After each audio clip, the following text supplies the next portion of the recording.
Bienvenidos a la economía de DW, soy Juliana González. El Banco Central Europeo recortó los tres tipos de interés clave en 25 puntos básicos, es decir, el tipo principal, la tasa de depósito y la tasa que se aplica para la ventanilla de emergencia. La banca con sede en Frankfurt había mantenido los tipos congelados tras una serie de subidas para controlar la inflación.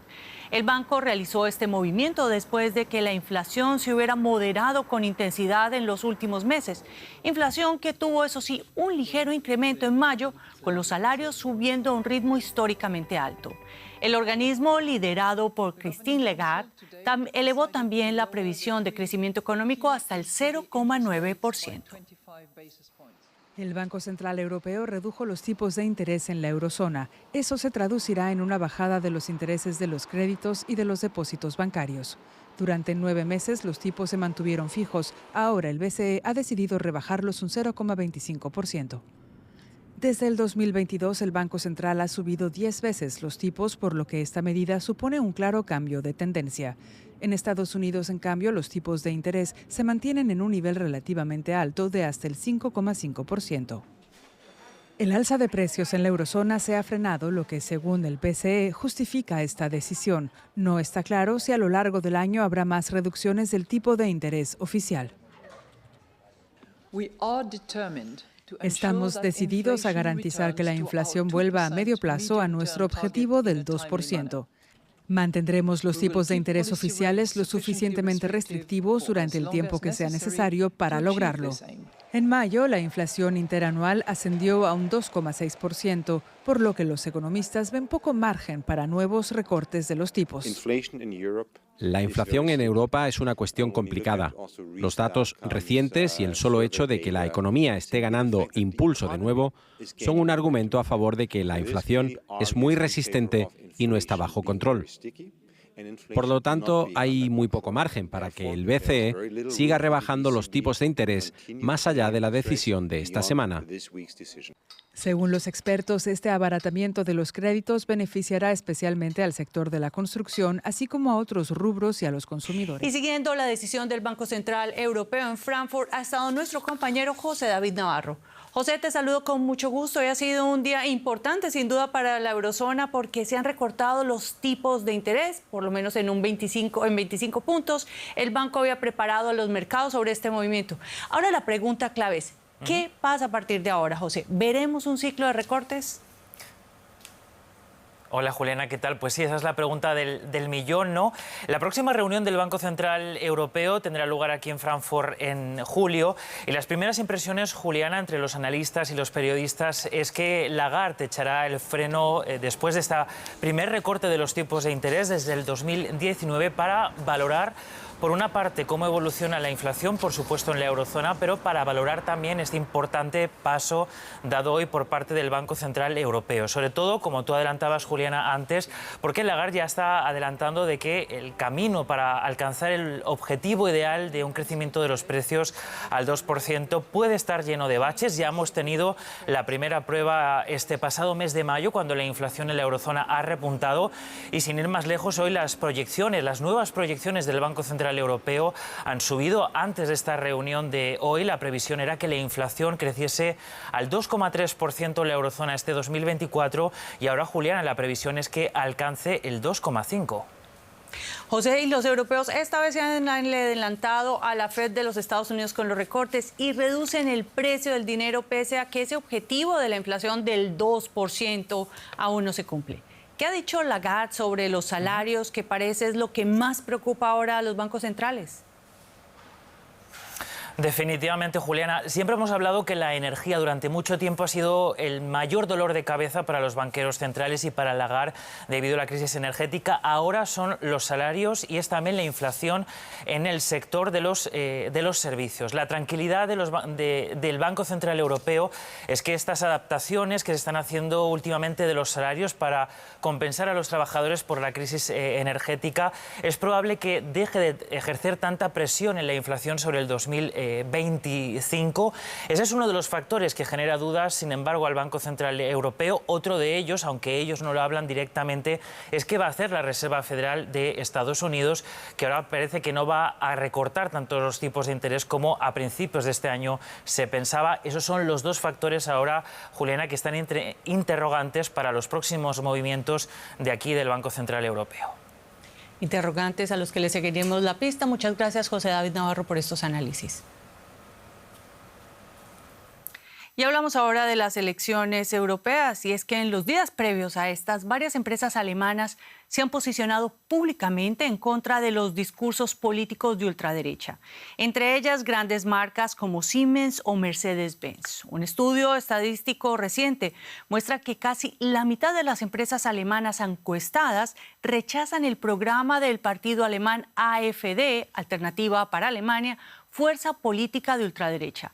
Algo que aquí en Alemania se ve casi como la ruptura de un tabú, ya que las empresas no suelen posicionarse de manera tan clara frente a los partidos políticos.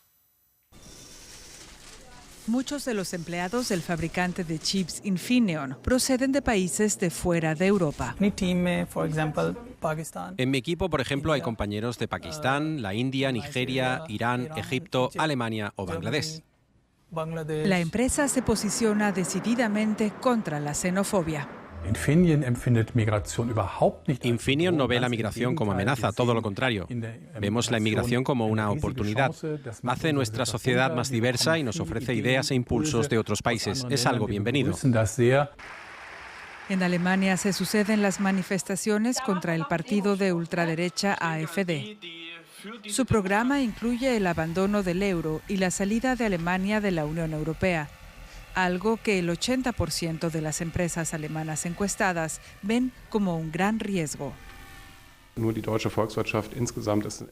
La economía alemana está estrechamente interconectada dentro de la Unión Europea. Los cálculos nos dicen que en unos 5 años tendríamos una pérdida del 5% del Producto Interno Bruto, lo que significaría la desaparición de millones de puestos de trabajo. En las últimas elecciones generales alemanas en 2021, Alternativa para Alemania recibió el 10% de los votos. Las encuestas dicen ahora que podría tener un aumento significativo en los próximos comicios, lo que preocupa a muchas empresas. El nivel de preocupación de las compañías alemanas es reconocible en que tradicionalmente las empresas no se posicionan políticamente. En ese sentido, me sorprendió mucho el alto número de empresas que se posicionaron contra AfD, casi la mitad de las encuestadas. Así que está claro que la economía alemana está preocupada. Una de ellas es Infineon, que se dirigió a sus empleados y se distanció claramente del populismo de derecha de AfD.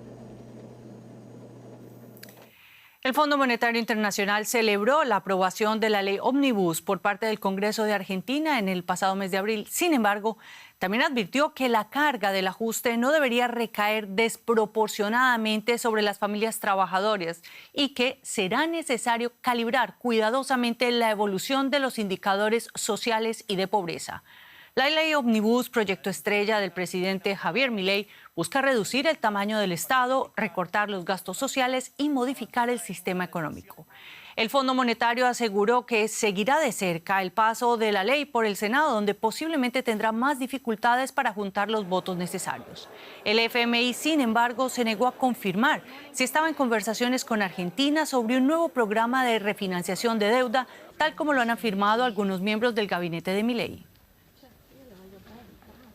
Y seguimos en este país, pues las organizaciones sociales salieron a las calles de Buenos Aires y de otras ciudades argentinas reclamando la entrega inmediata de los alimentos destinados a los comedores sociales que habían sido, recordemos, almacenados en depósitos estatales. El pasado martes, el ejército del país comenzó a repartir miles de kilos de leche en polvo cuya fecha de caducidad está a punto de cumplir y que también habían sido retenidos en los almacenes.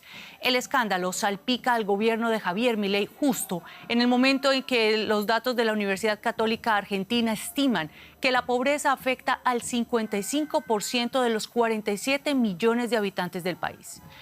En este país, la inflación ronda por ahora en el 146,4%.